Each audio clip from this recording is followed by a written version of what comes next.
বর্তমান জেনারেশনের কাছে মির্জা গালিবের উক্তি হৃদয়ে ছুঁয়ে যাওয়ার মতো। মির্জা গালিব বলেন, "এই দুনিয়া স্বার্থপরতায় ভরা গালিব। তুমি কোন সমস্যার কথা বলছো? মানুষ জানাজার নামাজ পড়তে আসে নিজের সওয়াবের জন্য।"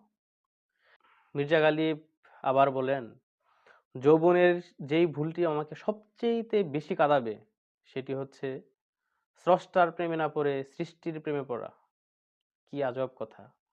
মির্জা গালিব আরো বলেন, "এখন তো অস্থির হয়ে বলি মরে যাবো। কিন্তু যদি মরেও শান্তি না পাই, তাহলে কোথায় যাব?" কি অদ্ভুত! এই চিন্তা চেতনা কথার প্রত্যেকটা লাইন, প্রতিটা উক্তি মানে একেকটা হৃদয় সাড়া জাগানোর মতো, অবাক হওয়ার মতো।